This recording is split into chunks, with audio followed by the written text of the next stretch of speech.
సంస్కృతి సంపద YouTube channel తరపున అందరికీ స్వాగతం.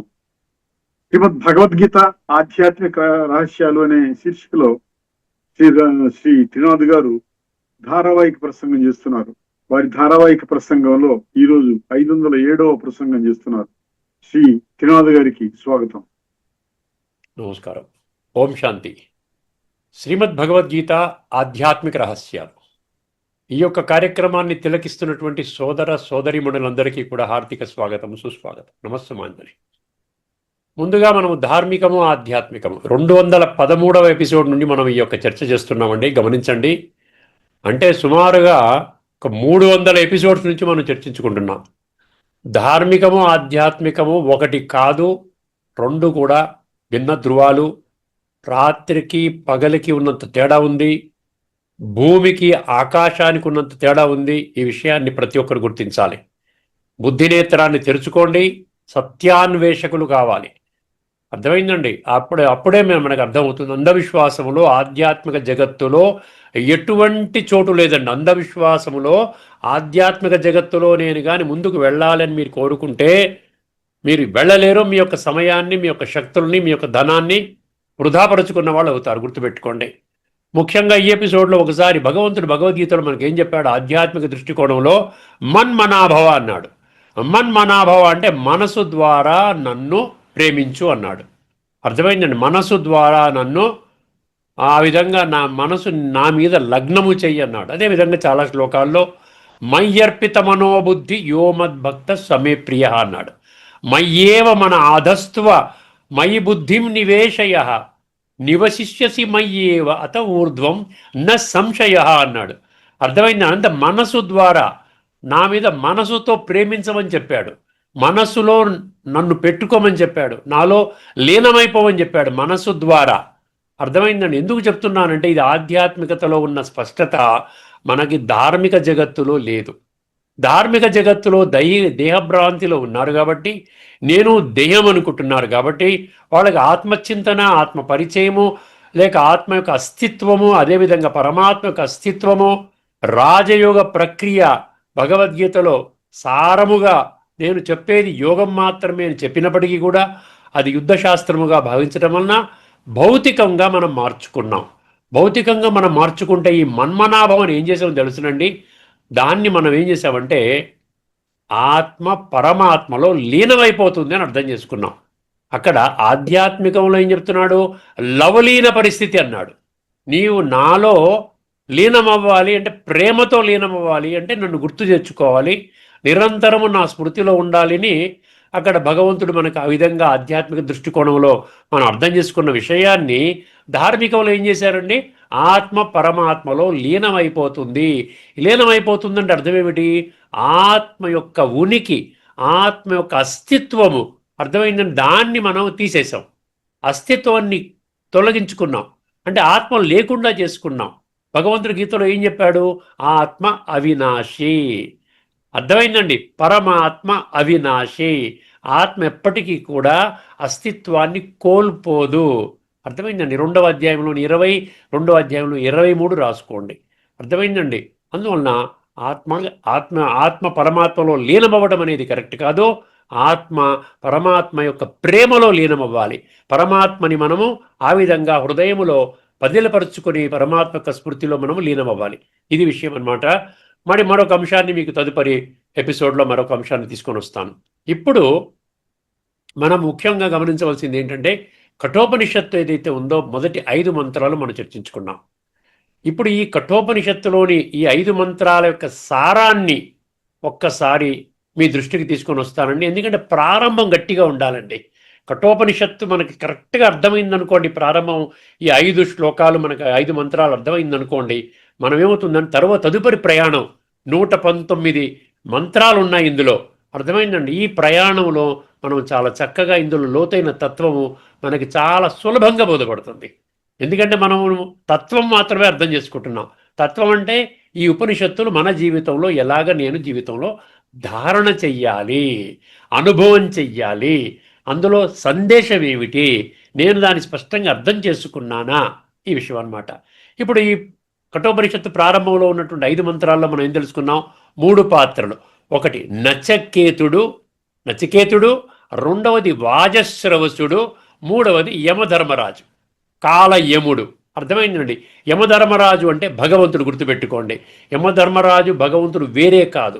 భగవంతుడు ఏదైతే మనకు ఒక నియమావళి పెట్టాడో, ఒక మార్గదర్శక సూత్రాలు పెట్టాడో, మన కర్మానుసారంగా నీకు ఫలితం ఉంటుంది, మీ సంస్కార పరివర్తన చేసుకున్నట్లయితే మీ జీవితం శ్రేష్టంగా అవుతుంది.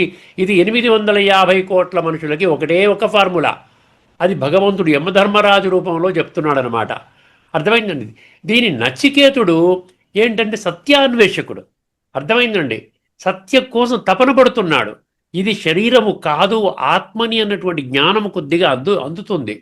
అందుకనే తండ్రి అయినటువంటి వాజశ్రవసుడు యజ్ఞాలు దాన పుణ్యాలు చేస్తుంటే అక్కడ విషయాన్ని స్పష్టంగా అర్థం చేసుకుని, ఇక్కడ నా తండ్రి రాంగ్ రూట్లో వెళుతున్నాడు. తండ్రి ఏంటి? భౌతికము. నచికేతుడేమో ఆధ్యాత్మికత వైపు ప్రయాణం చేయడానికి సిద్ధంగా ఉన్నాడు. అర్థమైందండి. ఈ దృష్టికోణంలో మీరు కొన్ని విషయాలు మీ దృష్టికి తీసుకొని వస్తాను. దీంతో మనం ఈ ఎపిసోడ్తో కఠోపనిషత్తు 5 మంత్రాలు మనం క్లోజ్ చేసుకున్న వాళ్ళం అవుతాం. 6వ మంత్రం కూడా ఇప్పటికే చెప్పుకున్నాము. మళ్ళీ 7వ మంత్రం నుండి తదుపరి ఎపిసోడ్లో మనం ప్రారంభించుకుంటాం. ముఖ్యంగా ఈ మంత్రం మనకి 3 ముఖ్యమైన ఆధ్యాత్మిక అంశాలను సూచిస్తుందండి.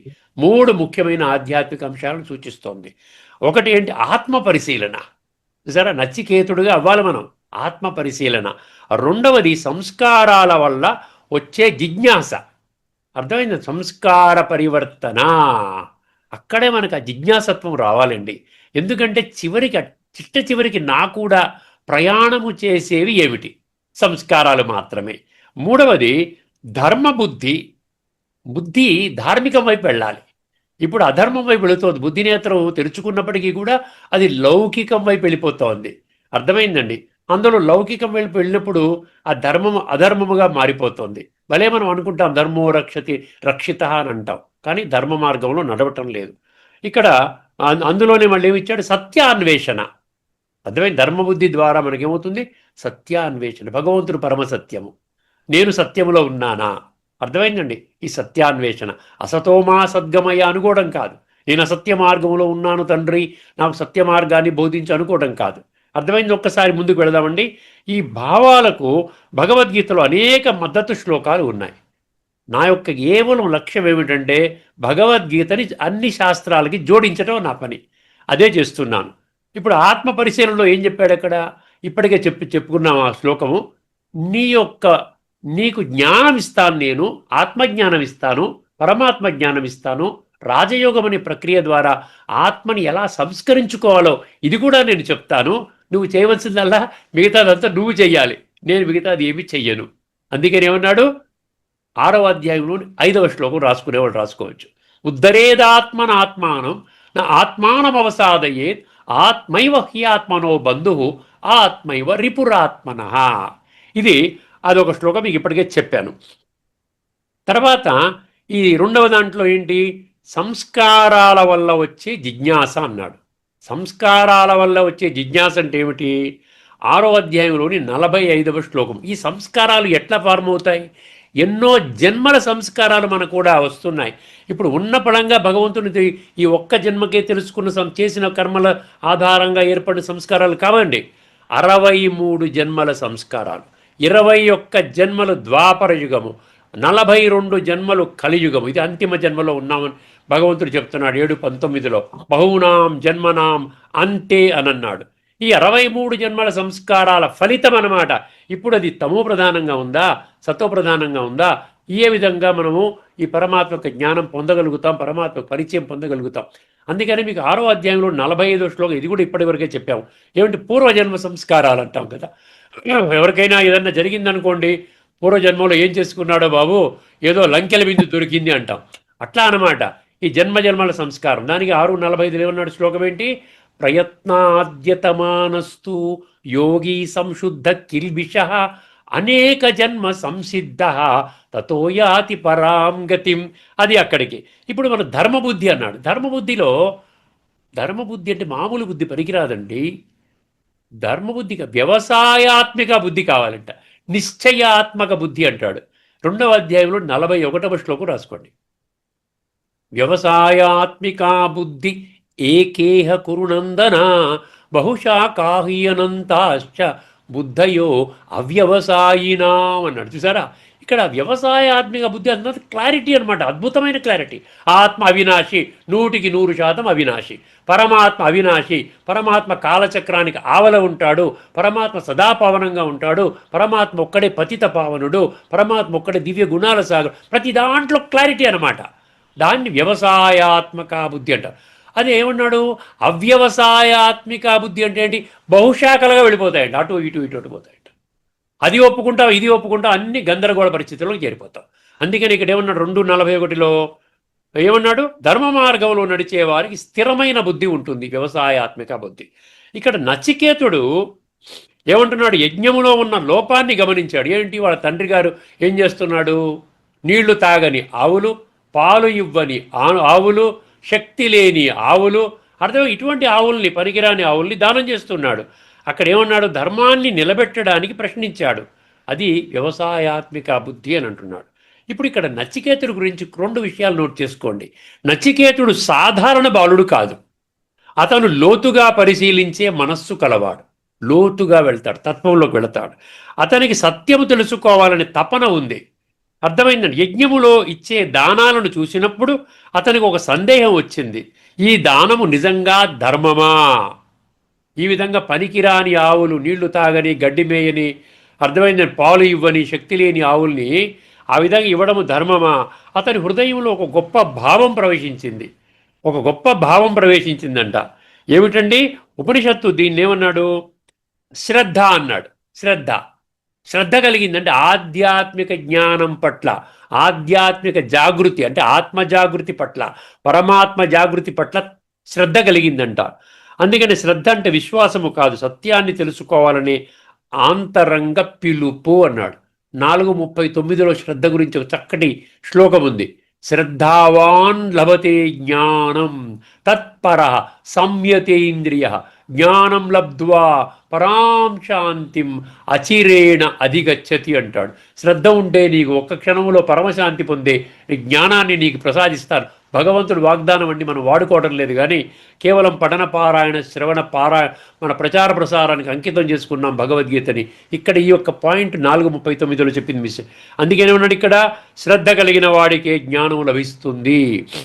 కానీ ఉపనిషత్తు చూపించే సూక్ష్మ సత్యం ఏమిటంటే, ఇక్కడ ఒక ఆసక్తికరమైన విరుద్ధం ఉందండి. వైరుధ్య భావం అంటాం చూసారా, పారాడాక్స్ అంటాం ఇంగ్లీష్లో. ఏమిటంటే చూడండి, ఒక పక్కనేమో కీర్తి ప్రతిష్టలు కోరుకుంటున్నాడు ఎవరు, వాజశ్రవసుడు.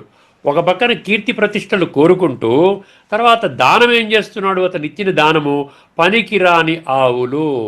చూసారా, వంకర టింకరగా ఉంది చూసారా బుద్ధి, ధర్మబుద్ధి కాదు కదా ఇది. ఉపనిషత్తు చెప్పే ఒక గొప్ప పాఠం అన్నమాట. బాహ్య కీర్తి కోసం ప్రాకులాడుతున్నారు, కానీ ఆంతరిక జగత్తులోకి వెళ్ళలేకపోతున్నారు, ఆంతరిక సత్యాన్ని గుర్తించలేకపోతున్నారు. నేను ఆత్మని, ఇది నా శరీరం అన్నటువంటి విధానంలోకి రాలేకపోతున్నారు. అర్థమైంది. అందుకని ఆంతరంగ సత్యానికి వెళ్ళలేకపోతున్నారు. గీతలో ఇదే భావం ఏముందండి, దానం గురించి ఏం చెప్పాడండి ఇక్కడ 17వ అధ్యాయంలో 20వ శ్లోకము. ఒక్కసారి జాగ్రత్తగా వినండి. దాతవ్యమితి యద్దానం దీయతే అనుపకారిణే దేశే కాలే చ పాత్రే చ తద్దానం సాత్వికం స్మృతం. సాత్విక దానం యొక్క లక్షణాలు చెప్తున్నాడండి గీతలో. ఎందుకు చెప్పాలండి ఇవన్నీ కూడా, దానము గురించి, యజ్ఞము గురించి. ఇది సాత్విక యజ్ఞము, సాత్విక దానము, ఇది సాత్విక కర్మ, సాత్విక కర్త, ఇది 2వ కేటగిరీ, ఇది 3వ కేటగిరీ. ఎందుకు చెప్పాలి చెప్పండి, ఎవరి కోసమండి?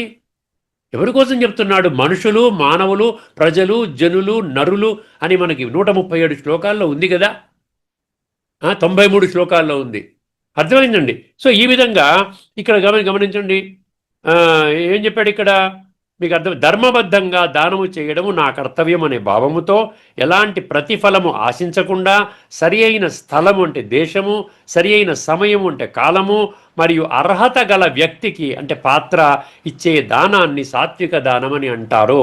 2వ దానం ఏంటి, ఎత్తు ప్రత్యుపకారార్థం ఫలముద్దిశ్య మా పునః. అర్థమైందండి. దీయతే చ పరిక్లిష్టం తద్దానం రాజసంస్మృతం.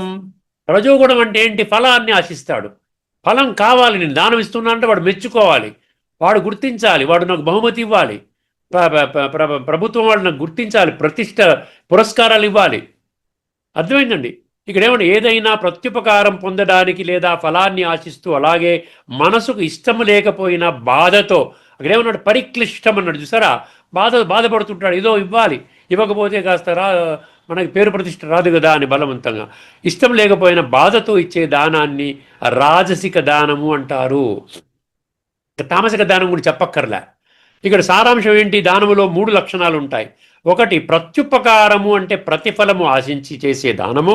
ఇప్పుడు ఇస్తే తరువాత నాకు ఉపయోగపడుతుంది, ప్రతిఫలం అంటే అదనమాట. అర్థమైందండి. పేపర్ వాళ్ళు ఫోటోతో సహా వేసుకుంటారు, నన్ను ఇంటర్వ్యూ చేస్తారు, నన్ను బాగా పైకి ఎత్తేస్తారు, అందరిలో పలుకుబడి ఉంటుంది, ఇదనమాట. నాకు ఉపయోగపడుతుందనే భావం. రెండవది ఫలాపేక్ష కంటే, అంటే కీర్తి ప్రతిష్టల కోసము ప్రాకులాడడము. మూడవది అసంతృప్తితో ఇవ్వడం అంట, అంటే ఇష్టము లేకుండా బాధతో ఇవ్వడము. దానం చేస్తారు సార్, అసంతృప్తితో ఇవ్వడం, ఇష్టం లేకుండా బాధతో ఇవ్వడం. అందువలన ఇది సాత్విక దానము కాదు, రాజస గుణముతో కూడిన దానము అని గీత స్పష్టము చేయడము జరిగింది. వాజస్సర్వసుని దానం ఏంటండి, అది సాత్విక దానము కాదు, అది రాజసిక దానము. అర్థమైందండి. అదేవిధంగా మనం ఒకసారి చూసినట్లయితే ఆధ్యాత్మిక దృష్టిలో లోతైన అర్థం ఇక్కడ ఏం చెప్పాడు, ప్రపంచంలో చాలామంది ధర్మము చేస్తారు, దానము చేస్తారు, పూజలు చేస్తారు, అందరూ చేస్తున్న పనే కదా. కానీ మనస్సులో మాత్రము ఎటువంటి ప్రక్షాళన రాదండి. మనసులో ఒక శుద్ధత లేదు, శుద్ధ ఆలోచనలు లేదు, శుద్ధ సంకల్పాలు లేవు, చెడు ఆలోచనలు, అవతల వాళ్ళ పట్ల ఉన్నటువంటి ఈ అసూయ, ద్వేషము, రాగము, ఇవన్నీ పోవు, దేహభ్రాంతిలో చేసినటువంటి దానాలన్నమాట. అందుకనే పరమాత్మ ఏం చెబుతున్నారు, నిజమైన యజ్ఞం అంటే ఏమిటి, తామసిక సంస్కారాల త్యాగము. చివరికి సంస్కారాలే మనకు కూడా వస్తాయండి. మీరు ఒప్పుకున్నా ఒప్పుకోకపోయినా ఇదే ఫైనల్గా జరిగేది. శరీరం త్యాగము చేసే లోపల ఇది ఆఖరి జన్మ, కాలచక్రంలో ఇది ఆఖరి జన్మ, నూతన కల్పము అతి త్వరలోనే ప్రారంభము కాబోతున్నది, భగవానువాచ. అర్థమైందండి. అందుకని ఇక్కడ ఏం చెప్తున్నాడు, ఇక్కడ నిజమైన యజ్ఞము తామసిక సంస్కారాల త్యాగము. ఉదాహరణకి కామ, క్రోధ, లోభ, మోహ, అహంకారాలు ఇవి అర్పించాలి భగవంతుడికి. భగవంతుడు చెప్పిన మాట వినాలండి, తప్పదండి, వేరే మార్గమే లేదు.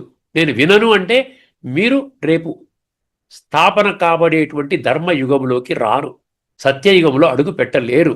మీరు మళ్ళీ ద్వాపర కలియుగాల్లోనే మీ యొక్క జన్మలు ఉంటాయి. ఇది సత్యము, తిరుగులేని సత్యము, తిరస్కరించలేని సత్యము. అర్థమైందండి. నిజమైన యజ్ఞం అంటే అది.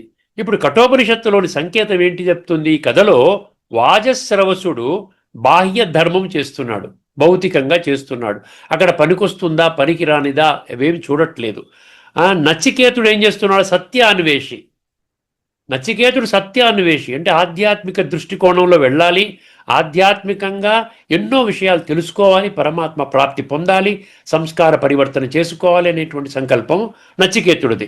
అందుకే ఉపనిషత్తు కథలో నిజమైన హీరో ఎవరు, ఉపనిషత్తు కథలో నిజమైన హీరో నచికేతుడు.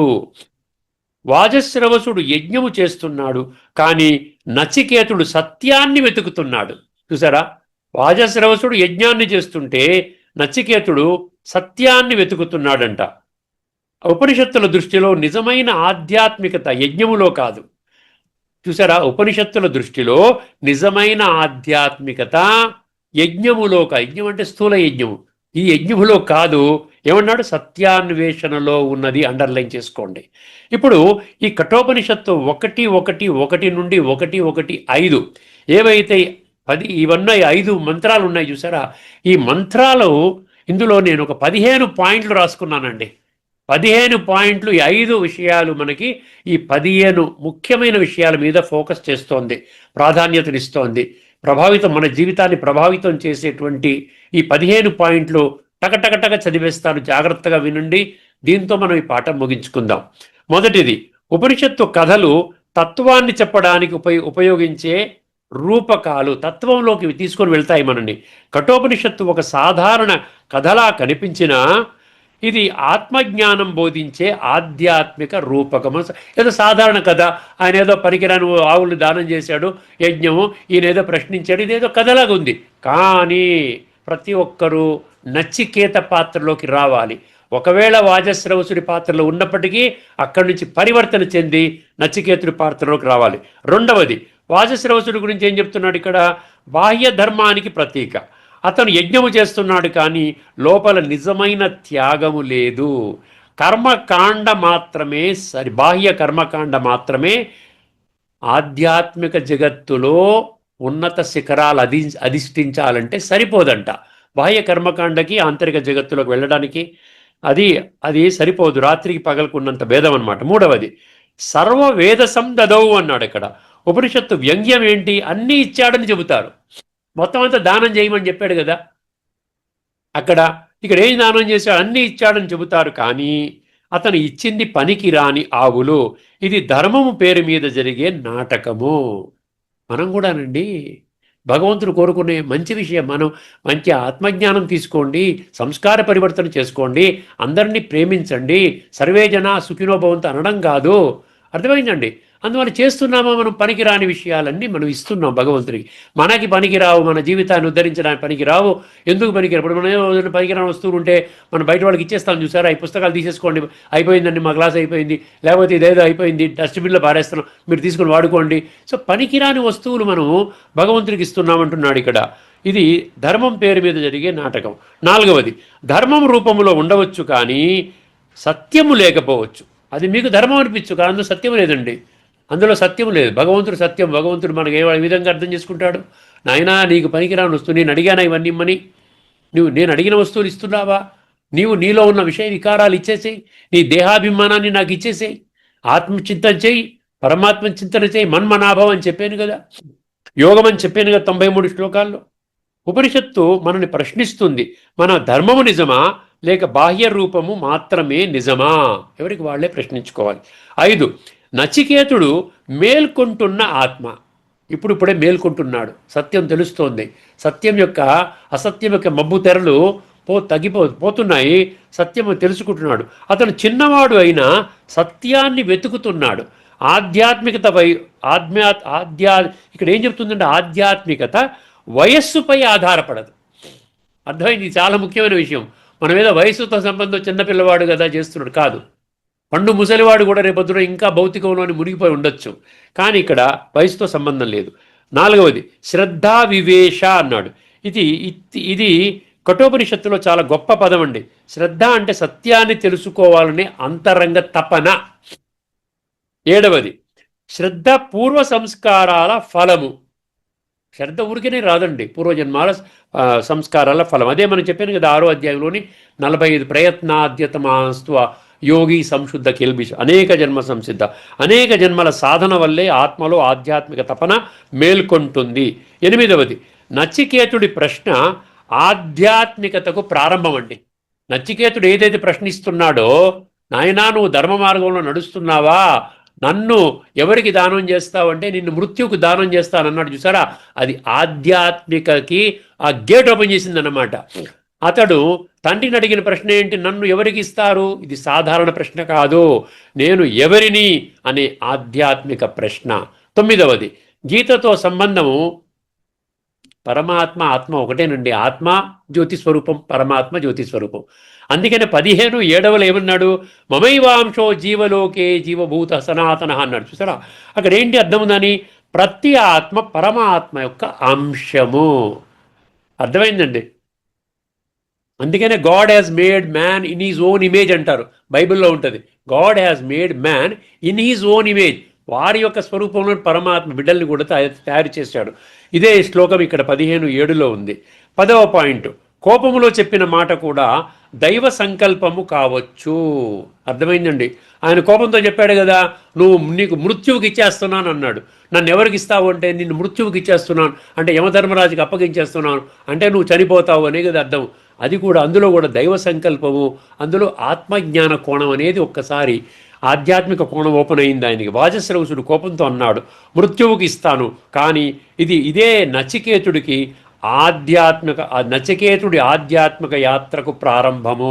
ఎంత అద్భుతమైన జ్ఞానం ఉందో చూసారా కఠోపనిషత్తులో. ఆధ్యాత్మిక జ్ఞానము యొక్క ప్రారంభము. 11వది, మృత్యువు 11వది, మృత్యువు జీవిత రహస్యానికి ద్వారము. చూసారా, మృత్యు అంటే ఏంటి? మళ్ళీ క్రొత్త జీవితానికి ద్వారా. మృత్యు అంటే మన ఆత్మ అస్తిత్వాన్ని కోల్పోవడం కాదు, కాలచక్రం నుంచి పర్మనెంట్గా బయటకు వచ్చేయటం కాదండి. ఇది గుర్తుపెట్టుకోండి. ఉపనిషత్తుల దృష్టిలో మరణాన్ని అర్థం చేసుకోవడము జీవితం అర్థము చేసుకోవడానికి కీలకము. మరణం అంటే మళ్ళీ పునః జననము. జాతస్య హిద్రువో మృత్యు, 2వ అధ్యాయంలో 27. పుట్టినవాడు మరణిస్తాడు, మరణించినవాడు మళ్ళీ జన్మ తీసుకుంటాడు. అర్థమైందండి. 12 నిజమైన ధర్మం అంటే త్యాగము. చూసారా, నిజమైన ధర్మం అంటే త్యాగము, పనికిరాని వస్తువులు ఇవ్వడము కాదు. త్యాగం అంటే దేహాభిమానాన్ని త్యాగం చెయ్యాలి, దీని కారణంగా ఉత్పన్నమయ్యే విషయ వికారాలను త్యాగం చెయ్యాలి, వీటిని విడిచిపెట్టాలి. 13 గీతలో జ్ఞానయజ్ఞం అన్నాడు. జ్ఞానయజ్ఞం అన్నాడు. 4:33 అనేక యజ్ఞాల గురించి చెప్తాడు. 4వ అధ్యాయం చివరికి రండి, ఒక 5-6 యజ్ఞాలు ఉంటాయి. అందులో ఆఖరిలో ఏమంటాడు? ద్రవ్యయజ్ఞం అంటే డబ్బుతో కూడుకున్న యజ్ఞము, జ్ఞానయజ్ఞం అంటే మనసుతో కూడుకున్న యజ్ఞము. సో ద్రవ్యయజ్ఞం కంటే జ్ఞానయజ్ఞమే గొప్పది అంటాడు. శ్రేయాన్ ద్రవ్యమయాత్ యజ్ఞ జ్ఞానయజ్ఞ పరంతప సర్వం కర్మాఖిలం పార్థ జ్ఞానేన పరిసమాప్యతని. ప్రతి కర్మ, ప్రతి సంకల్పం, ప్రతి మాట ఈ జ్ఞానం ఆధారంగా అది ఫిల్టర్ అవుతుంది. మంచి సంకల్పమా, మంచి మాటనా, మంచి కర్మనా, మంచి సంస్కారాలు, లేకపోతే చెడు. అందుకని అర్థమైందండి. అక్కడ మీరు ముఖ్యంగా ద్రవ్యయజ్ఞము కన్నా శ్రేష్టమేంటి? జ్ఞానయజ్ఞము శ్రేష్టము. 14వది ఆధ్యాత్మిక దృష్టిలో యజ్ఞం అంటే ఏంటండి? ఇప్పుడు సంగమ యుగములో ఆత్మ పరమాత్మలు కలిసేటువంటి యుగము. ఇప్పుడు వర్తమానములో సంధి యుగము, ఆత్మల యొక్క రిపేరింగ్ యుగం నడుస్తోంది. ఇక్కడ ఆత్మజ్ఞానాన్ని పరమాత్మ స్వయముగా ఇస్తున్నటువంటి ఈ యుగము, ఈ సంగమ యుగములో జరుగుతున్న యజ్ఞము. దీనిని ఏమంటారు? జ్ఞానయజ్ఞము అంటారు. ఇది మనసుని పరమాత్మ మీద లగ్నము చేయటం, మన్మనాభవ. ఇక్కడ అర్పించాల్సింది పంచవికారాలు. అర్థమైందని? కామ, క్రోధ, లోభ, మోహ, అహంకారాలు. 15 కఠోపనిషత్తు కథ ఏంటండి? ప్రతి ఆత్మ యొక్క ప్రయాణము, ప్రతి ఆత్మ యొక్క ప్రయాణం అనమాట. ఈ మొదటి 5 మంత్రాలు మనకేం చెప్పింది? ప్రతి ఆత్మ యొక్క ప్రయాణము. ఈ కథలో వాజస్రవసుడు ప్రపంచ జీవితం అన్నాడు, నచికేతుడు మేల్కొంటున్న ఆత్మ, మృత్యువు జీవితం యొక్క రహస్యము, యముడు జ్ఞానము చెప్పే గురువు అంటే పరమాత్మ. అర్థమైందండి. ముగింపు ఒక్కసారి చూసినట్టయితే కఠోపనిషత్తు కథలో నచికేతుడు ఒక బాలుడు మాత్రమే కాదు, సత్యాన్ని తెలుసుకోవాలనే తపన ఉన్న ప్రతి ఆత్మ నచికేతుడే. సత్యాన్ని తెలుసుకోవాలని తపన ఉన్న ప్రతి ఆత్మ నచికేతుడే. అర్థమైందండి. కఠోపనిషత్తు మనిషిని కర్మకాండము నుండి ఆత్మజ్ఞానం వరకు తీసుకుని వెళ్ళే ఆధ్యాత్మిక ప్రయాణము. సో కఠోపని ఎంత ముఖ్యమో చూసారా? కర్మకాండం నుంచి దేహాభిమానం నుండి ఆత్మాభిమాని, కర్మకాండం నుంచి ఆధ్యాత్మిక జ్ఞానం వరకు, ఆత్మజ్ఞానం వరకు తీసుకొని వెళ్తున్న ఆధ్యాత్మిక ప్రయాణము. గీతలో దీనికి సమానమైన భావం ఏమిచ్చాడు? ఇక్కడ ఒక అద్భుతమైన శ్లోకం ఉందండి. 13వ అధ్యాయంలోని 7వ శ్లోకం. 13వ అధ్యాయంలో 5 శ్లోకాలు ఉంటాయి. 7, 8, 9, 10, 11. అసలు జ్ఞానం యొక్క నిర్వచనం ఇచ్చాడు అక్కడ. 7వ శ్లోకంలో ఇదేంతో ప్రారంభమవుతుంది? అమానిత్వం, అదంబిత్వం అంటాడు. చూసారా, అందులో ముఖ్యంగా మన అమానిత్వం తీసుకుంటే దేహాభిమానం వల్ల అహంకారం వస్తుందండి. నేను చాలా గొప్పవాడిని అనుకుంటా. ఇక్కడ అమానిత్వం అంటే చాలా వినయ సంపన్నంగా ఉంటాడు, అందరినీ గౌరవిస్తాడు. అదంబిత్వం అంటే ఏంటి? దంభము లేకుండా. దంభం అంటే కపటము, దంభం అంటే షో, అన్ని గొప్పగా చెప్పుకోవడానికే తప్ప ఆంతరికంగా శుద్ధత లేదు. అందుకని అమానిత్వము, అదంబిత్వము ఈ 2 చెప్తాడు అక్కడ. అందుకని ఇక్కడ చెప్పిన ఒకటే గుణం ఏంటి? అమానిత్వం అంటే అహంకారము లేకపోవడము. ఈ గుణము ఉన్న వారికే జ్ఞానం వస్తుంది. అహంకారం ఉంటే జ్ఞానం రాదండి. దేహాభిమానంలో ఉన్నవాడికి జ్ఞానం అర్థం కాదు, ఆధ్యాత్మిక జ్ఞానం అర్థం కాదు. నచికేతుడు అదే గుణాన్ని చూపిస్తున్నాడు. కఠోపనిషత్తు చెప్పే గొప్ప సందేశం ఏంటంటే నిజమైన జ్ఞానము వయసుతో రాదు, పవిత్రమైన మనస్సుతో వస్తుంది. చూసారా, వయసుతో కాదు, పవిత్రమైన మనస్సుతో వస్తుంది. అందుకే ఒక బాలుడు మరణ రహస్యాన్ని తెలుసుకున్నాడు. ఉపన్యాసానికి ఇప్పుడు ఏంటంటే ఇది ఇక్కడేమన్నా నచికేతుడు చిన్నవాడు, కానీ అతని ప్రశ్నలు విశ్వాన్ని కదిలించాయి. చూసారా, అతని ప్రశ్నలు, నచికేతుడి ప్రశ్నలు ఇంకా రాబోయేటువంటి మంత్రాలు మనం పరిశీలిస్తున్నాము, విశ్వాన్ని కదిలించాయి. ఎందుకంటే జ్ఞానము వయస్సు వల్ల కాదు, పవిత్రమైన జిజ్ఞాసత్వం వల్ల వస్తోంది. అర్థమైంది? ఇక్కడితో మనం ముగించుకుందాము. ఇక్కడ 1, 1, 5 వరకు మనం చర్చించుకున్నామండి. 1, 1, 6 కూడా ఇది వరకు మనం ఏం చేస్తామంటే ఈ సీరియల్ ఆర్డర్ కాకుండా మనం చర్చించుకున్నాం. అందులో ఒకే ఒక సెంటెన్స్ చెప్తాను మీకు. అందులో 1, 1, 6 ఏం చెప్పాడు ఇక్కడ? అనుపశ్య యథాపూర్వే ప్రతిపశ్య తథాపరే సస్యమివ మర్త్య పచ్యతే సస్యమివ జాయతే పునః. ఈ యొక్క మంత్రం ఇప్పటికే చర్చించుకున్నాం మనము. పూర్వులు ఎలా మరణించి మళ్ళీ పుట్టారో చూడు, మనిషి కూడా పంటలాగే పుట్టి పక్వమై మరణించి మళ్ళీ పుడతాడు. అంటే అర్థం ఏమిటి? ఏ విధంగా అయితే పంట వేస్తాం, మొక్క వేస్తాము, విత్తనం వేస్తాం, నీళ్లు వేస్తాం, ఎరువులు వేస్తాం, మొక్కగా వస్తుంది, పెద్దదవుతుంది, మళ్ళీ ఫలాలు ఇస్తుంది, తర్వాత అదే అయిపోతుంది, మళ్ళీ అదే మొక్క కింద వస్తుంది. అంటే ఏంటి? పుట్టినవాడు మళ్ళీ మరణిస్తాడు. ఇది కంటిన్యూస్ ప్రాసెస్ అని చెప్పి ఈ 1వ అధ్యాయం 1:6 మనకి చెప్పింది. ఇప్పటికే మనం చర్చించుకున్నాం. ఈ కథ చివరికి మనకు ఒక గొప్ప సత్యాన్ని వెల్లడిస్తుందండి. ఆత్మ శాశ్వతము. ఈ ఆధ్యాత్మిక ప్రయాణాన్ని మనము ఇప్పుడు ఇదే ప్రయాణాన్ని మనము తరువాత మంత్రాల్లో మరింత లోతుగా మనం పరిశీలించబోతున్నామండి. అర్థమైందండి? ఇప్పుడు తదుపరి మన ఉపనిషత్ ఎపిసోడ్ వచ్చినప్పుడు మనము 1:1:7 ఆ యొక్క 1:1:7, 1:1:8 ఈ 2 మంత్రాల్లో ఉన్నటువంటి లోతైన తత్వాన్ని మనము చర్చించుకుంటాం. అర్థమైందండి? ఈ చర్చకి ముగింపు చెప్తున్నామండి. అందరికీ నమస్కారం. లోకా సమస్త సుఖినో భవంతు. ఓం శాంతి. శ్రీమద్ భగవద్గీత ఆధ్యాత్మిక రహస్యాలు అనే శీర్షిక ద్వారా ధారావాహిక ప్రసంగం చేసిన శ్రీ త్రినాథ్ గారికి ధన్యవాదాలు.